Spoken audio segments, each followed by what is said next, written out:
I'm not going to be rolling no more, man. Right now. Yeah, it's way too hot. Don, I always try to see your way to go. What date is that again? 1st of July, and we'll leave the day before and be there Saturday at noon. And now, what do you mean by visa? I don't even know what that is. That's a visa to get your papers to go in there. Yeah. You just ask the council, Mexican council. Just call them that, tell them you're going to go to Monterey for 2 or 3 days. Yeah. And they'll tell you we'll come down and we'll give you a visa. And you have to have your birth certificate. Yeah. To prove you're American citizen. Right. And so he don't want to have his dog shot or nothing, so I'll take a rental dog from here, from my house, and get the health papers on him and give them to him. Yeah. See, to keep him, so that way he's carried over as a pet. And brought back, well, what you been doing? You don't ask you what you been doing, but if they say, I come in and cut out what they've been hunting, because that's a great sporting country. Yeah. And they don't give a shit. But what dogs y'all got matched down there? we just got one. I couldn't work this town dog. He wouldn't work. Yeah. Not unless him.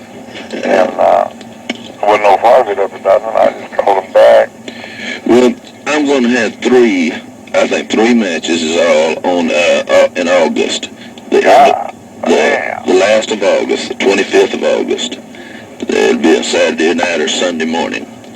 And I'll know for sure, in about 2 days ahead of time, 2 or 3 days, 2 or 3 weeks ahead of time.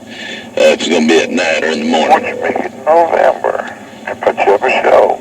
Well, Maurice, I really don't want to fool with the show. And I'm helping Jimmy get one together for the end of October. And then Ed's getting one, at the end of September. And I thought I'd help him out some. Try to get something together, and I just put on 3 little old matches here in August, the end of August. I cleared from my ass pocket $2,000. Is that right? I cleared from my ass pocket. That's good. And give everybody $125. Yeah, that's good. That's a good deal. And give old Garman a pretty nice little trophy. Yeah, damn sure did. Old Garman. Oh, he's a dandy, ain't he? Oh, God. Oh, he's a dandy. Thad, this dog is kind of falling to pieces on me and looks bad. The big red dog I got Petronelli.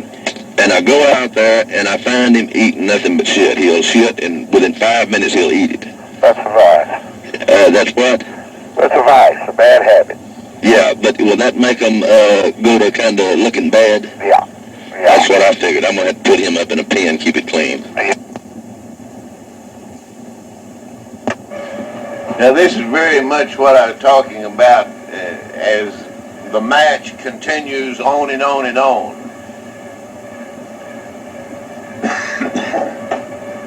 See, we was talking about the Tombstone dog.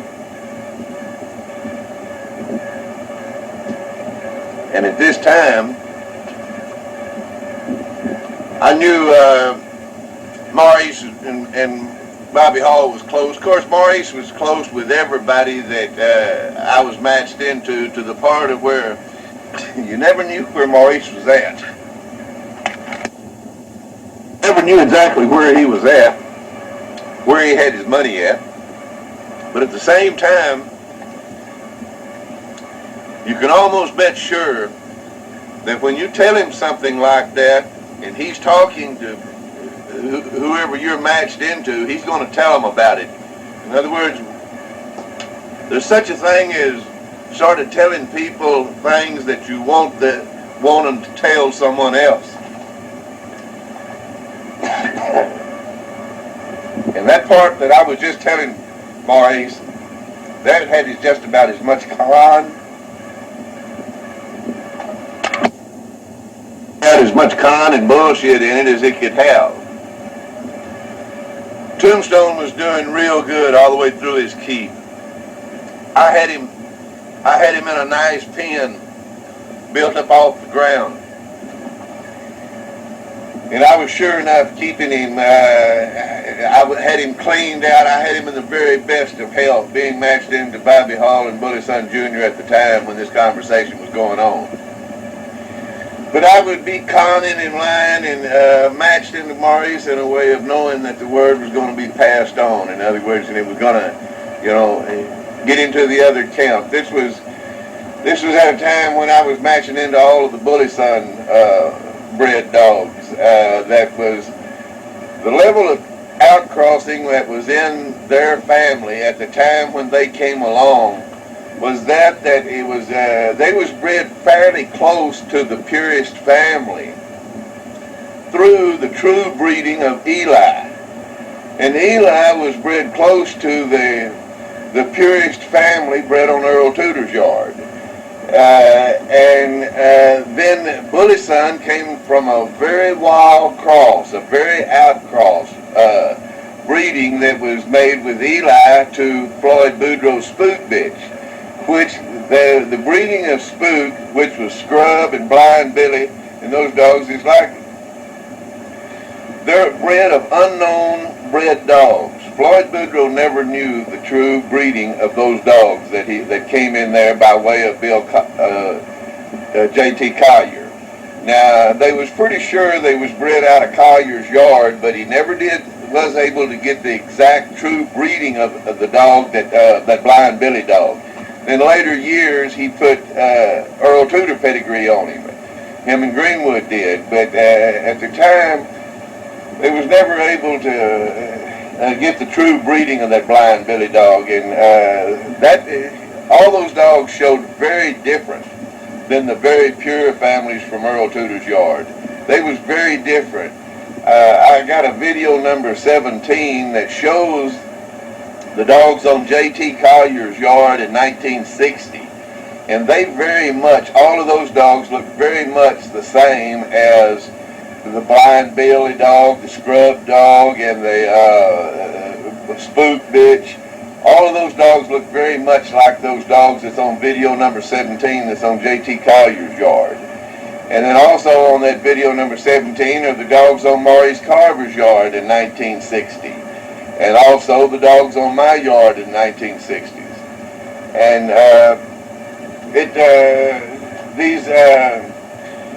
these videos and audios are, like I say, they're very much a power of being able to really see and understand some truth proving to the part of where you can understand it when you have it explained. You can see pictures of those dogs like Blind Billy and Spook and Scrub and those dogs that's bred of those that basically around Boudreaux's Blind Billy dog. And you can see these dogs on J.T. Collier's yard, and you can just see the same family of dogs in them. And that's the way it is when you get to the part of being able to understand breeding and understand the way the different families is bred. You'll be able to understand each family had its own characteristics that it showed, and regardless of how the pedigrees showed that the different people put on them. But see, Bully Son, that family of dogs that was built around Bully Son and Eli Jr., which was Art, and a number of different dogs was bred around that outcrossing of Tudor's very pure families from that crybaby bitch, which was Eli's Dane. And then the other dog that was real heavy Tudor bred with a Covina cross in it. Those was real, that crybaby bitch was a very pure family bred bitch bred out of Earl Tudor's yard, Joe Covina's yard, of the very purest families. And it was outcrossed to that more outcrossed scatterbred stuff that J.T. Collier had that was bred down from the Feely dogs. But they had more outcrossing in them, where Tudor's families bred down from the Feely dogs, they were more pure family bred. But Collier's dogs, you can study the records and the breeding of J.T. Collier's dogs, and you can see where his families was much more outcross bred than the families of Feely dogs that Earl Tudor had. Earl Tudor's Feely families was very pure family bred. J.T. Collier's was much more outcross bred, but they was basically bred from the same purest family of the Feely dogs from the generations before. this is pretty much the same way all the different families in the game become bred. And as you learn this and be able to understand this about breeding and learn how all the different families are kin to one another and how they've all been outcross bred from the purest family at their time when the outcrosses was first made, and then the most proven families in the game become bred back to the more pure stuff. The more pure stuff, and the purest bred families have always, throughout the history of the game, the purest bred families and the families bred from the purest bred families has always been the most proven families within the Corps. And this is true, but you've got to be able to get an understanding of breeding to be able to understand this and how to read it on the pedigrees. But this is what the game is about. It's learning the different, how the different families of dogs was bred, and learning. It's a constant match.